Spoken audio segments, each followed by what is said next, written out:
Okay, I'm Charles Warner. This business is called Quinky Young Plants. We supply garden centres throughout Wales with herbs and alpines. There's been a business on this site for 32 years, but selling what we call finished plants to garden centres.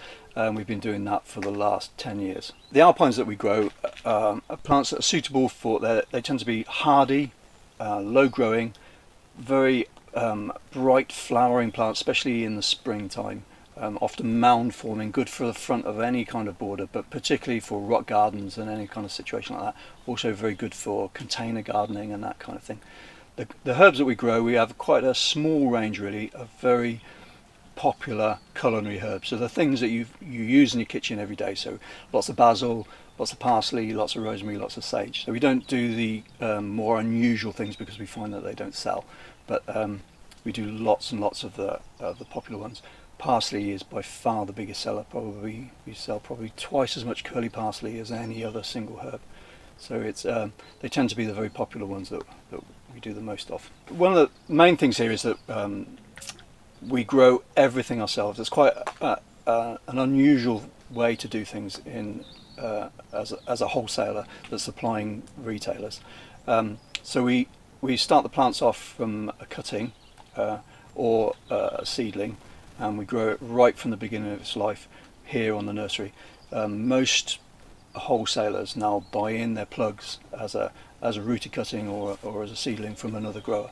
But we don't do that because basically my skill is as a propagator, and because on the small scale that we operate on, it's very expensive to buy in the young plant. We don't have the buying power to bring the price down of the plug plants. So we produce them ourselves, which means we can produce them a lot cheaper. It makes our range unique.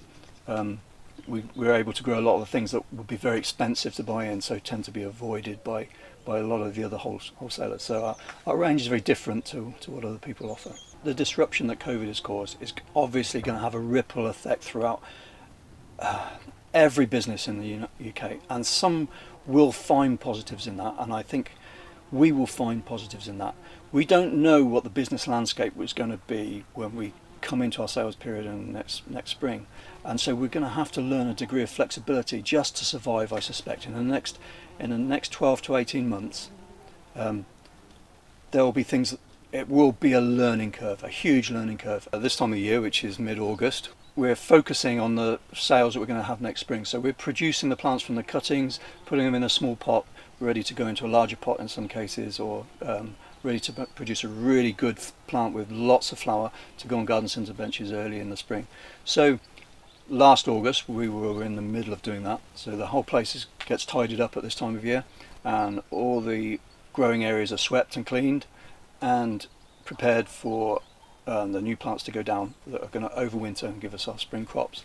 So we did that this time last year. So when we entered the period of sort of February to March, we're just on the cusp then of our sales period starting off. We have about 4 months of very, very intense sales to the garden centres, and they really start, depending on the weather, in the first half of March, which is exactly when we closed down. So we had a lot of things that were ready to hit the garden centre benches just at the point when everyone was closed.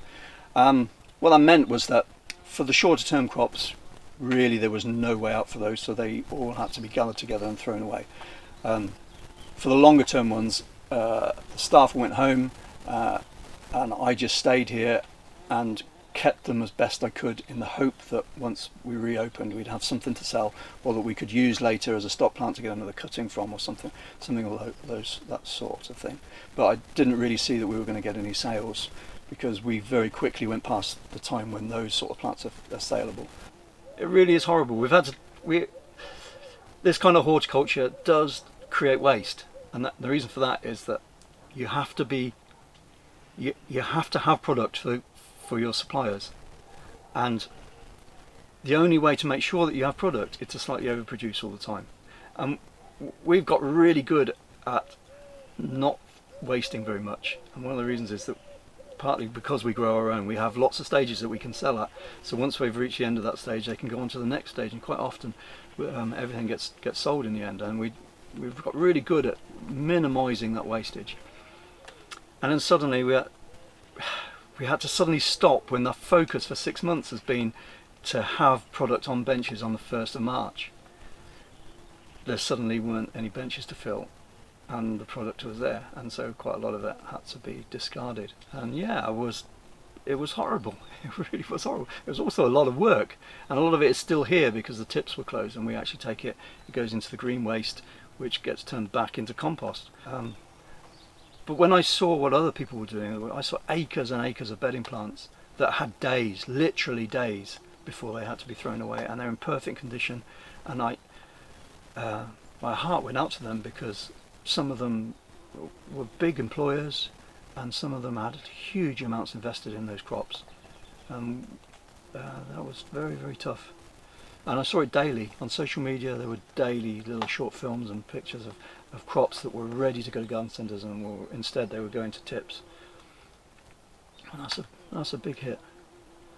What I've found is talking to other businesses, that they all have similar but slightly different issues. So I'm very interested in the food industry, and so the people in the food industry have had issues. We've had farmers throwing away milk. We've had the cafes not being able to open, and now they can open, but on a much smaller scale than they were before, because they don't have the space to fit people in.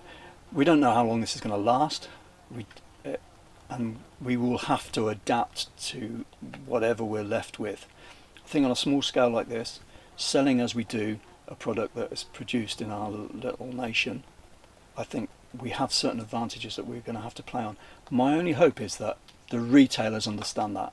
They see what we do, and they take an advantage from what we do, and so they come to us rather than coming from coming to the suppliers overseas. And maybe that way we'll either expand to satisfy the demand that we already have, or another way might be to do what I intended in the first place, which was to supply more of a local area rather than having to spread out further and further. At the moment it looks like we need to spread out further and further, but I'd be quite happy to stay closer to home if we could pick up more trade here.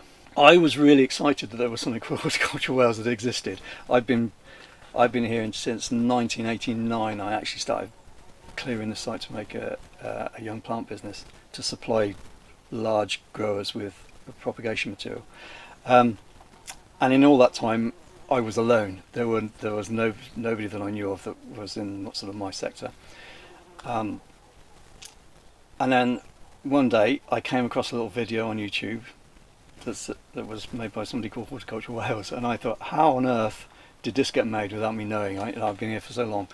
And I contacted them. I became part of that, which was really, it was focused on growers. Well, our bit of it was focused on growers like myself, but even more so on the sort of cottage industry side, where lots of people were producing plants and cut flowers and other horticultural produce and selling it at local markets and plant fairs and things like that.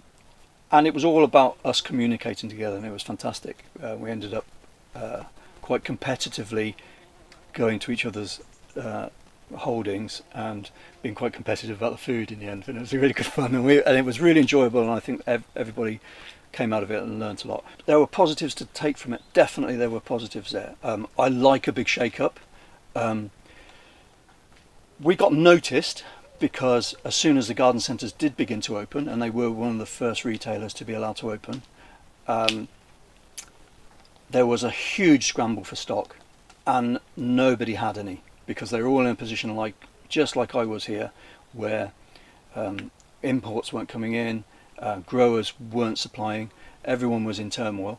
And yet, because I was here just on my own, working 7 days a week, I was able to have some product and get it out there. It was very stressful.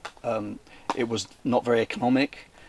The loads that we were delivering, often there was no profit, but we were keeping some plants for all our customers that required them. So we were operating in a very different way. Normally we send an availability list out every week, and we get every plant that is available that week out on a selling bed, all prepared and ready to be delivered, and then we send out a list of what we have available, and the orders come from that. We weren't ever able to do that. We were just firefighting, really. We had the phone was ringing all the time, the emails were coming in all the time, people desperate for stock, and we just piled up what we had onto the van and got it out there. So people they weren't putting in orders as such, they were just saying, please bring us stock. And for for really 3 months or so at least, that's all I did personally, was just get the plants out, get them into the van, and get them out to as many customers as we could for a while.